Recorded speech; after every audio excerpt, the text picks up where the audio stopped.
गलती मैन, सुमित और devil John, ये तीनों ही बड़े अजीब थे।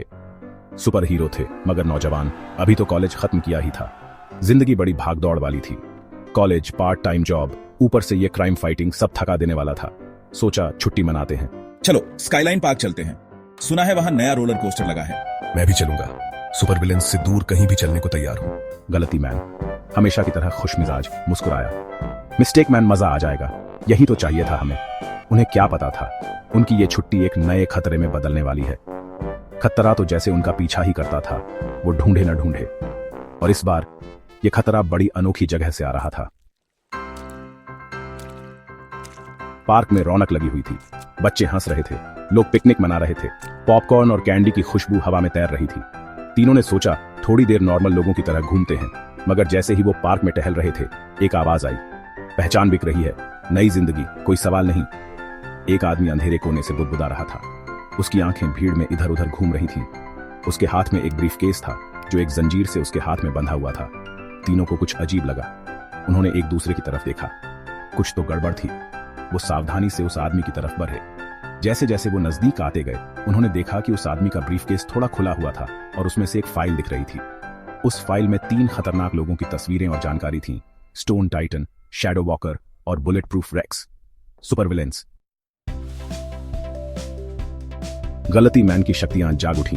उसकी त्वचा नीली ऊर्जा से चमकने लगी। उसे खतरा महसूस हो रहा था। मिस्टेक मैन, हमें यहां से जाना होगा अभी, लेकिन बहुत देर हो चुकी थी। जोर से दहाड़ के साथ जमीन हिल गई। एक विशालकाय पत्थर का बना आदमी, स्टोन टाइटन, जमीन फाड़कर बाहर निकला और उसने एक पिकनिक टेबल को ऐसे उछाल दिया जैसे वो कोई खिलौना हो। तीनों कुछ समझ पाते इससे पहले ही एक काली परछाई उनके पास से गुजरी और सुमित जमीन पर गिर पड़ा। शैडो वॉकर, जो तेजी और चालाकी का माहिर था, मैदान में आ चुका था। पार्क में भगदड़ मच गई, लोग चिल्लाने लगे और इधर उधर भागने लगे। तीनों जानते थे कि उन्हें जल्दी से कुछ करना होगा, लेकिन वो कमजोर थे और विलेंस लड़ने के लिए तैयार थे। वो फंस चुके थे। लड़ाई बहुत जबरदस्त हो रही थी। गलती मैन, जिसका शरीर बिजली की तरह चमक रहा था, अजीबोगरीब तरीके से लड़ रहा था, जिससे स्टोन टाइटन को संभलने का मौका नहीं मिल रहा था। सुमित, जिसकी आंखें शक्ति से चमक रही थीं, शुद्ध ऊर्जा के गोले फेंक रहा था, जिससे शैडो वॉकर को बचने के लिए इधर उधर भागना पड़ रहा था। लेकिन बुलेट प्रूफ रेक्स, जो अभेद्य कवच पहने हुए था, बहुत ही शक्तिशाली दुश्मन साबित हो रहा था। उसने अपने मुक्के से डेविल जॉन को इतनी जोर से मारा कि वो हॉट डॉग के स्टैंड से जा टकराया। सरसों और चटनी की गंध हवा में फैल गई और डेविल जॉन लड़खड़ाते हुए उठा। उसका सर घूम रहा था। अपनी पूरी कोशिशों के बावजूद सुपर हीरो हार रहे थे। स्टोन टाइटन की ताकत के आगे गलती मैन बेबस था। शैडो वॉकर, जो बिजली की तरह तेज था, उसने सुमित से उसके हथियार छीन लिए और उसकी हंसी पार्क में गूंज उठी। बुलेट प्रूफ रेक्स ने अपना धातु का मुक्का उठाया और आखिरी वार करते हुए डेविल जॉन को बेहोश कर दिया। जब उन्हें होश आया तो उन्हें हरे और भूरे रंग के सिवा कुछ दिखाई नहीं दे रहा था। वो जंगल के बीचों बीच फेंके हुए थे। उनके हाथ पैर बंधे हुए थे और मुंह बंद था। मोटी मोटी लताएं उनके शरीर से लिपटी हुई थीं और हवा में नमी थी।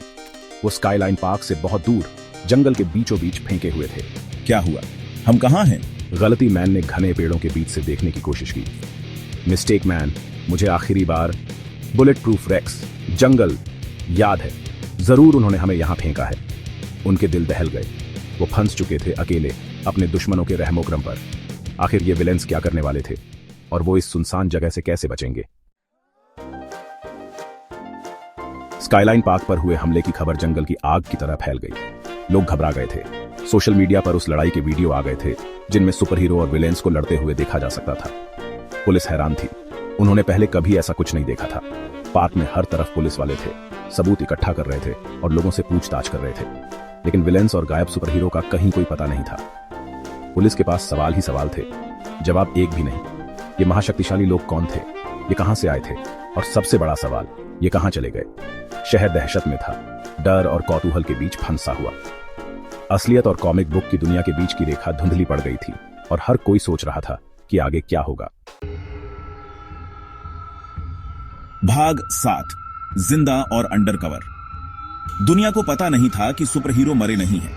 वो उस जंगल से भागने में कामयाब हो गए थे, गलती मैन की चतुराई और उसके द्वारा छोड़े गए एक शक्तिशाली ऊर्जा के गोले की वजह से, जिसने उनके बंधन तोड़ दिए थे। लेकिन वो जानते थे कि अभी खुद को दुनिया के सामने लाना खतरे से खाली नहीं होगा।